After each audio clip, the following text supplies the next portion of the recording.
More bad news for the Biden campaign. Former President Trump has taken the lead for the first time in the Wall Street Journal's national 2024 poll, now beating President Biden by 4 points in a hypothetical head-to-head matchup. That's the Wall Street Journal poll. Trump also has the upper hand in 2 key swing states, Michigan and Georgia, both of which Biden carried in 2020. The latest poll revealing broad majorities in both states holding widely negative views of President Biden's job performance. This as the former president expands his lead over his GOP rivals, with his support topping 50% with just over a month to go before the Iowa caucuses. Look at that. Anxious over Biden's ability to beat Trump, Democrats are turning to the big guns for help. Guess who? That's right. Hillary Clinton is reportedly expected to get a bigger role in President Biden's reelection effort. Like, that's going to help. Last month, the former Secretary of State hosted a fundraiser that raked in almost $1 million for the Biden campaign. Can she rake in the voters? I mean, look at this, Lisa. So this is NBC. In 2016, Democrat presidential nominee is stepping into a role as one of the most prominent and influential surrogates in Biden's reelection effort. As former Secretary of State, she has the bona fides to provide Biden with a measure of political cover. It goes on to talk about how popular she is with women in the Democratic base. I don't think you get more unlikable than Hillary Clinton. I don't get this. But I guess if she's raking in the big bucks for him, you know, he'll take that money, right? And she was successful in concocting the Russia hoax and robbing Trump of a lot of political capital. So she was effective in that. Still can't seem to admit defeat, though. You know, I'm still of this position. I'm going to keep saying this. I'm sure people are going to. I am still very concerned about what's ultimately going to happen in the 2024 election. We know that Democrats are going to pull out all the stops. So I just think there's so much, unknown variables involved. How successful are they in prosecuting these cases against Trump and with liberal juries, liberal judges? How successful is Biden going to be in leveraging, the government and trying to temporarily fix the economy before the election? What's that going to look like? Are we going to be facing a world war heading into the 2024 election? I just think there's so many unknown variables that, and Democrats are also trying to use a lot of these ballot measures to get abortion on the ballot in swing states heading into 2024 as well. So I don't know. I think for the hope of the country, for the sake of all of us, that Republicans win. If it's Trump, that he wins. But they're going to try to do everything possible to try to win this election, by hook or by crook. So I'm not taking too much stock in any of these polls yet. So let's talk about some of those unknown variables. Cheryl, one of them, Tony Fabrizio, is the one who did the Wall Street Journal poll.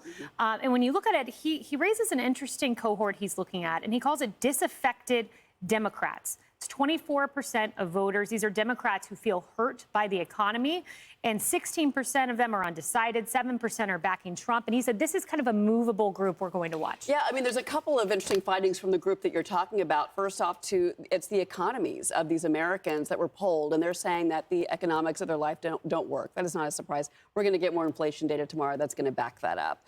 But at the same time, on the other side, if you look at that piece of the poll that was actually a hypothetical matchup between Joe Biden and Nikki Haley, that was a 17-point spread. That's kind of Mondale-esque, looking numbers, right, Lisa? I know you're not banking on the polls, but my point being, what he said about that is he said that there's also a group of voters that you may have in that group that actually either, they don't like Trump, they don't want to vote for Trump, they hate Trump, whatever, they're moderates, they're independents. They're backing Nikki Haley in that polling that we got, and I thought that was fascinating as well.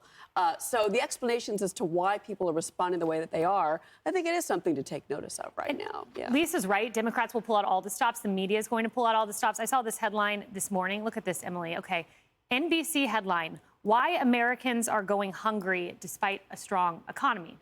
Okay. If Trump were president, that headline would read, why Americans are growing hungry in Trump's dismal economy. So they're still trying to convince us that the economy's great, all is good, Joe Biden's fantastic, you're just going hungry. I'm glad you said that, because when I saw that, I was like, oh, improvement. I was like, oh, that's great. They're acknowledging it. So you're right. I need to stop tempering my expectations. I have a few thoughts on all this. So number one, it's interesting that Biden is looking to now Hillary Clinton to sort of step in as a surrogate. Look who he's not looking to, Obama. How interesting that someone who served as vice president to someone else for 8 years, that person is MIA? I'm sure he's given a couple speeches here and there, but why would you go to the failed presidential candidate that no one likes, that still hasn't conceded, to step in as a surrogate?